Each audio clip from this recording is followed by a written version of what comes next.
Now, I know you got in trouble at school quite a bit. Were you doing that for fun, or was it like, if I piss off everyone enough, they'll just kick me out and I'll get my way and work with my uncles? No, I didn't like going to school. I didn't like being in school. I always got into trouble.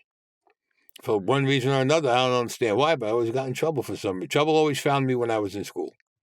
Tell me about the kid who kept pricking you with the little pin. Oh, Raymond. Yeah, you still remember his name. Raymond Cicerillo. Oh, man. Him and his brother Anthony were in St. Augustine School. They used to call his brother Nini. He was a good-looking kid. Raymond was tall, nice-looking kid. But the two brothers always thought who the frig they were.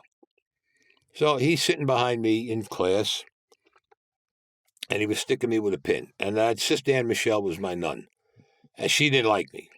We used to call her Swinging Sam because she used to hit you with an open hand like this, knock you right out of the seat. Yeah, she was nuts. Every time I turned around to say something to Raymond, Raymundi, in the back of the room with the books. I had to stand up all day carrying 40 pounds of friggin' books all day long, go home for lunch, come back, and the same thing. So in St. Augustine, you had to wear a white shirt. So I come home one day. My mother says, what's that on the back of your shirt? I don't know. What's on the back of my shirt? She goes, looks like blood. I take the shirt off, and they looked at the T-shirt underneath, and there was blood. I don't know what happened. I don't know how it happened. First, so my father goes like this, he goes, come here. So I knew, I walk in, he goes, what's going on? I said, Pop, listen, this friggin' kid, Raymond Cicerillo, he keeps sticking me with a pin or something. And every time I turn around, I want to hit him.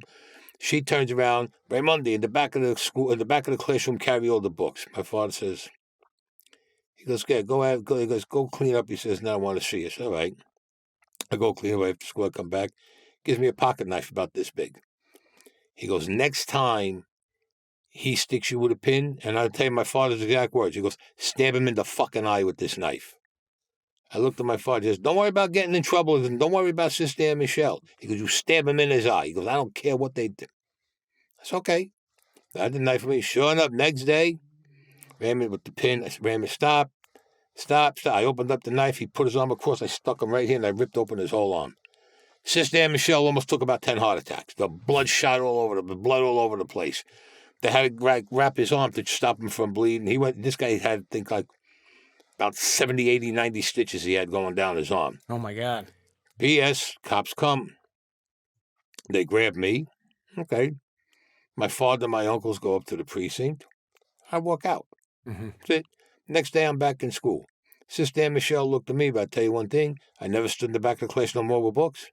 She never bothered me after that. And I knew, that's when you knew they had something. Now, what happened, they were going to press charges on me, because at that time you could press charges. So somebody went to talk to them. They said, no, we're pressing charges. Sure you know what you're doing? Yeah, okay.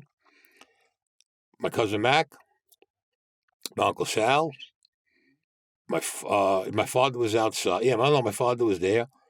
And Maya was around at the time. They went to their house. They lived on, I think it was either Sackett or DeGraw Street they lived.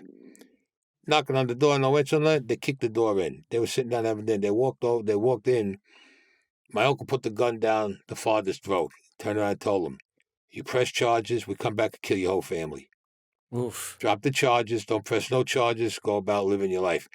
This kid gets picked up, gets one thing that he goes, your kids, the rest of your sons and your wife, I'll kill everybody in the family here.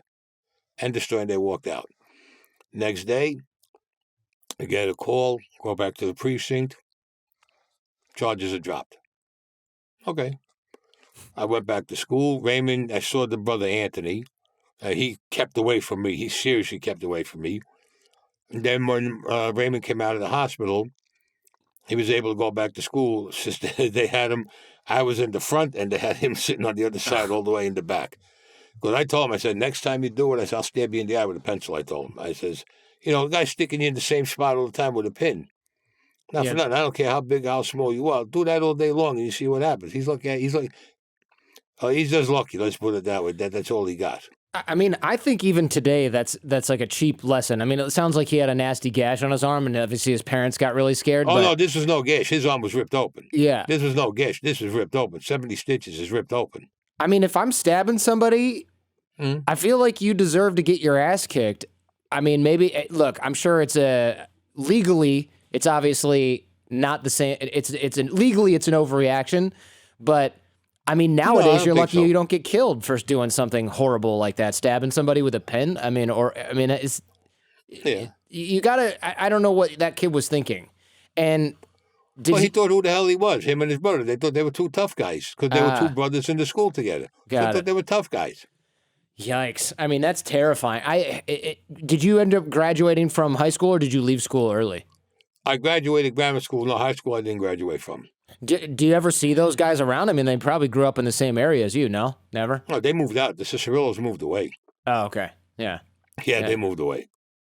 Yeah, because I like for stories like this, some of the kids that probably were that I was the worst to and that were the worst to me in elementary school are some of my closest friends now because kids do stupid shit all the time. Oh, no, I didn't want to be close with these kids, even if Yeah. they wanted to be friends of mine. No, I had nothing to do with them. Yeah. Well, I mean, it does. Yeah. Yikes. That's a mess. And your uncle said something really interesting. Like your parents said, stay away from, look, your uncles are into some bad stuff. You can hang out with them, but don't become like them. But it sounds like your uncles eventually convinced your dad, like, look, he's going to get in worse trouble if we're not around because you're trying to force him into the good guy track. He's obviously not in that track. Let him go with us so that he doesn't just go off the rails entirely. Am I kind of right? Have I got it right? Yeah. What they did, my Uncle Frank had a house on Dean Street in Brooklyn. And he was in the cigarette business. He was what they called a cigarette bootlegger. A 40-foot trailer would come up to the block loaded with cigarettes. And they used to load them into this house that he had.